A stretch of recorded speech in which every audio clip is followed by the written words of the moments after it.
Assalamualaikum warahmatullahi wabarakatuh. Perkenalkan, nama saya Dwi Budiarto, peserta PKDP Angkatan Pertama tahun 2023 PTP UIN Raden Patah Palembang.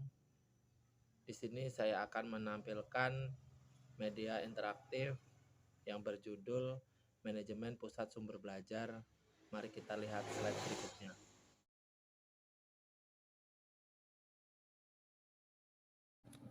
Pengertian sumber belajar yang pertama, menurut konsep, segala sesuatu yang secara fungsional dapat dimanfaatkan dan digunakan untuk menunjang, memelihara, dan memperkaya proses pembelajaran. Yang kedua, bentuknya berupa benda nyata, model, media cetak, pandang dengar, keadaan sekitar, proses, dan prosedural. Tujuannya untuk mengoptimalisasi tujuan pembelajaran yang telah ditetapkan melalui rekayasa metodologi dan mendimanisir proses pembelajaran siswa.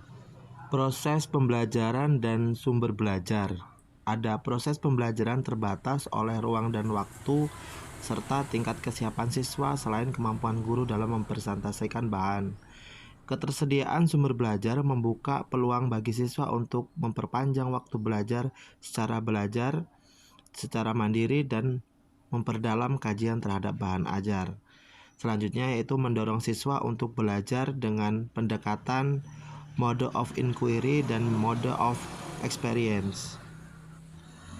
Fungsi dan peran sumber belajar: menembus batas jam pelajaran formal yang tersedia, mendorong dinamika dan kegiatan belajar mandiri pada siswa, memelihara iklim akademis dalam proses pembelajaran, mengatasi keterbatasan dan kemampuan guru, memperluas wawasan dan pemahaman siswa, antisipatif dan proaktif terhadap perkembangan.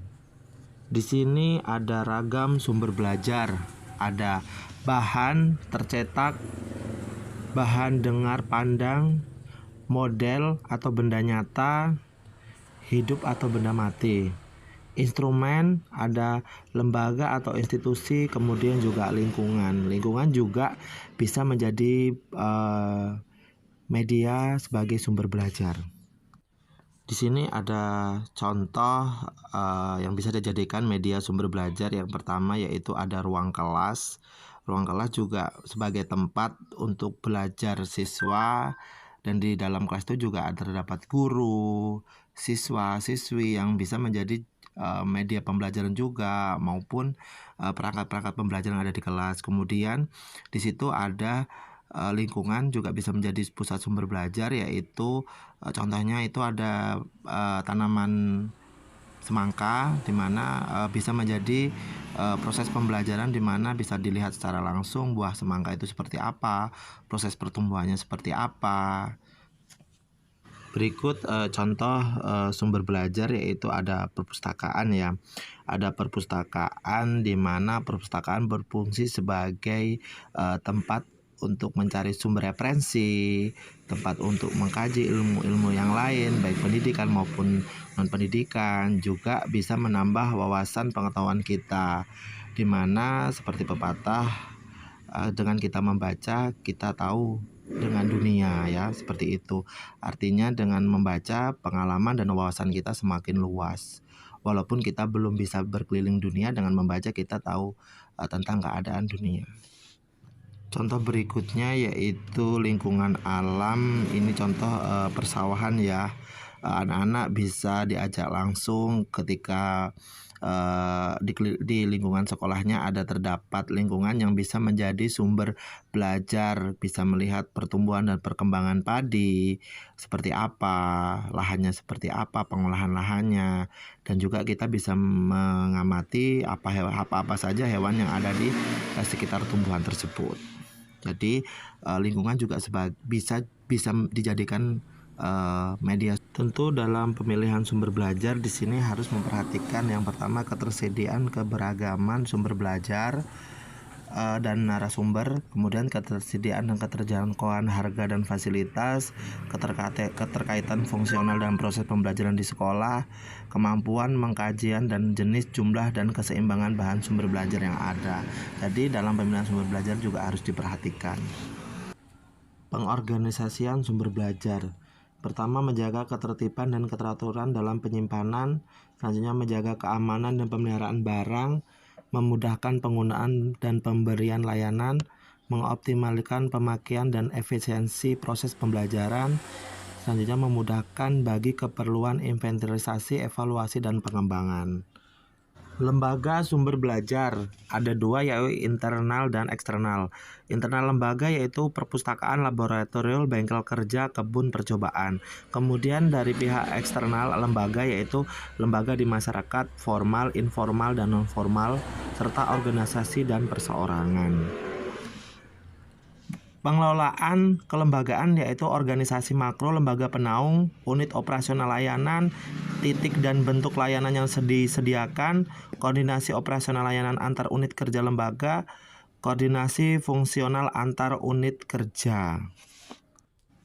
Sumber daya manusia, kelompok pengambil keputusan, kelompok manajerial, kelompok fungsional, kelompok teknis operasional, kelompok administrasi pendukung. Di sini ada 5 kelompok pengambil keputusan.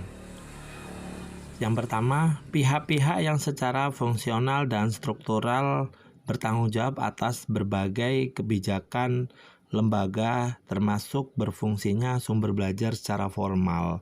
Jadi yang pertama ini harus berfungsi sumber belajar yang secara normal. Kemudian bertugas dalam mengambil dan menetapkan kebijakan, termasuk pembuatan peraturan yang mendasar serta evaluasi atas berfungsi dan beroperasinya instrumen lembaga termasuk sumber belajar. Di sini yang kedua yaitu harus bertugas mengambil dan menetapkan kebijakan ya. Kemudian yaitu kelompok makro yang membina hubungan internal dan eksternal. Di sini yang ketiga yaitu kelompok makro yang harus membina atau membina hubungan baik dari internal maupun eksternal, supaya dalam pemilihan media sumber belajar itu harus tepat ya Bapak Ibu semuanya.